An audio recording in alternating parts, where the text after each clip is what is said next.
The Premier is pleading for everyone to hang in there as October the 11th is scheduled for the lockdown to end. By then, 70% of adults will be fully vaccinated. Regional travel was due to start at the same time, but that's been delayed. It's now part of a roadmap to freedoms when the 80% vaccination target is reached. That's expected just 2 weeks later. Those who are not immunised will have to wait until the 1st of December to come out of lockdown. State political reporter Ashley Raper is live for us tonight. Ashley, we now have a clear path to living with COVID. Yes, Jeremy, the Premier has been talking a lot about living with COVID, and now Gladys Berejiklian has revealed how that's going to happen. So people in New South Wales not only have a plan for emerging from lockdown in 2 weeks, they also know what rules and restrictions are likely to be in place for the rest of the year. It's been a while. Everybody's sort of, dying to get through the front door. Outdoor pools open today. It's good to be back. Construction sites were also back operating at full capacity. Very excited, to be honest. Very excited to get back to full-time work, make my money. The whole state is very close to reopening to the fully vaccinated when the 70% double dose target is met.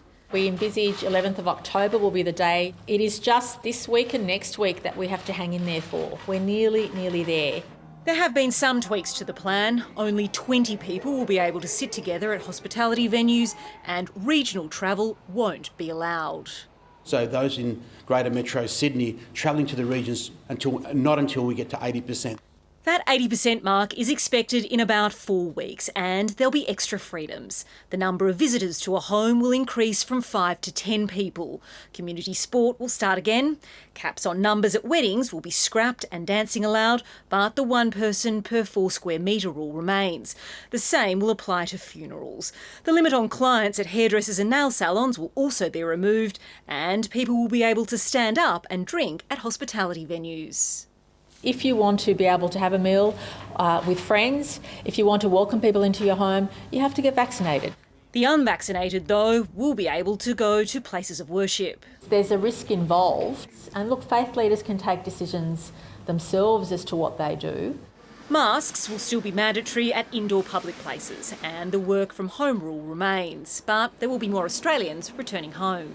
But once we hit that 80% double dose, we'll automatically restate the caps we had previously to Delta, which was about 3,500 Australians coming home every week. 12 more people have died, which takes the death toll during this lockdown to more than 300. Cases are declining. The Premier has always been tight-lipped about when freedoms will be granted to the unvaccinated. But now December the 1st has been unveiled as that date. Gladys Berejiklian is hopeful that more than 90% of the adult population will be fully vaccinated then, and insists revealing a date doesn't undermine the vaccination push. Today's an extremely disappointing day for the unvaccinated. They're going to have to wait longer than they assumed. Restrictions will ease further on December the 1st. There'll be no limit on the number of visitors to a home or on gatherings outside. Masks will only be mandatory on public transport, on planes and in airports, and for hospitality workers serving customers. It'll be up to employers to decide what they do about working from home, and the density rule will change for almost all venues. Nightclubs will also be able to reopen, and there can be big outdoor events. Anybody will be able to holiday within New South Wales, and then it's up to other states to open their borders and the Prime Minister to give the green light to international travel. Ashley Raper, ABC News, Sydney. And Ashley is still with me. Ashley, there are still 2 key elements of this roadmap to freedom yet to be worked out.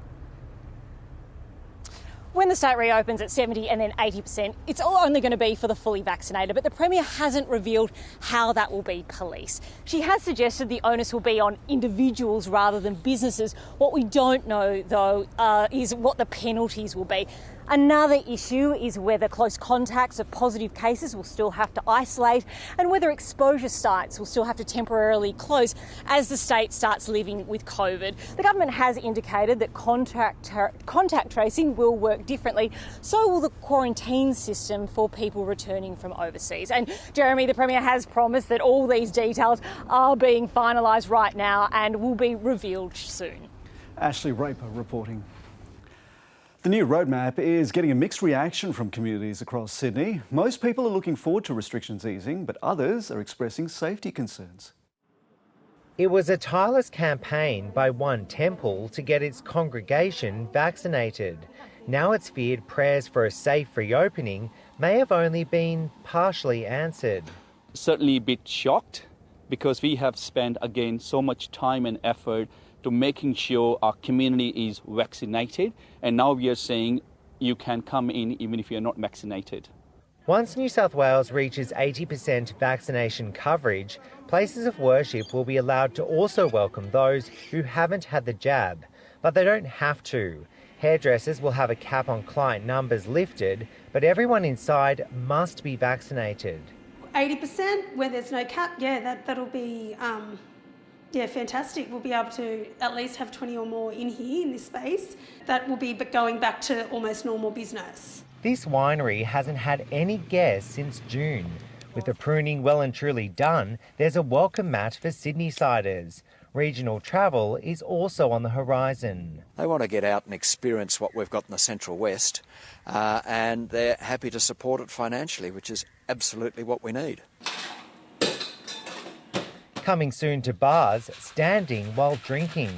We're super excited with the news today that we've finally got a date that we can open with this. This is what we do every day of our lives, and entertain people and give people a good time. The pandemic means the Panthers and the Rabbitohs will face off in the NRL Grand Final clash in Brisbane this weekend. Both Sydney clubs have been pushing for footy fans to gather in groups of 5, similar to the picnic rule, at stadiums or ovals to watch the game on the big screen here. But the government says it's too risky. It'd be a good idea, but I think it'd be hard to police. So, people get a bit excited if they have a bit of, alcohol. I don't know how that's too risky, but you can allow vaccinated and non-vaccinated people go to public pools together. Rules that continue to divide the state, looking forward to healing. Mark Reddy, ABC News, Sydney. Mark Reddy is live for us tonight at Sydney Airport. Mark, when will we be able to travel interstate? Well, Jez, it looks like we'll be travelling to Victoria first, with Qantas and Jetstar announcing flights will resume in November. As for the other states, we may have to wait until at least February next year for Western Australia. In terms of Queensland, it looks like it will be before December, although there's still no firm date. Gladys Berejiklian says she will be pressing the Prime Minister to resume international flights by December, and she hopes all interstate travel will resume before then. Mark Reddy reporting from Sydney Airport. COVID case numbers are still rising in the Illawarra and Hunter regions. There were 63 new infections in the Illawarra today. Hunter, New England had 46 cases, and there's particular concerns for communities in Newcastle, Singleton and Muswellbrook. On the Central Coast, there were 29 new infections, and there was one on the Mid-North Coast. In the Western District, there were 24 cases, and there have been another 4 in Broken Hill. Southern New South Wales has reported new cases in Batemans Bay and Queanbeyan. Meanwhile, Victoria is looking to New South Wales to see the repercussions of opening up. The state is following behind in the vaccination race, with nearly 48% of eligible adults fully vaccinated. Rules there will be eased when vaccination targets are met, but Daniel Andrews hasn't committed to following the New South Wales plan of easing rules for the unvaccinated at the end of the year. Over these next few weeks, we're going to be able to watch very closely and see what happens in New South Wales as they open up. What does it mean for their health system? What does it mean for their nurses, for their doctors? What does it mean for case numbers? All of those things. And we wish them well, but we will get the benefit of that.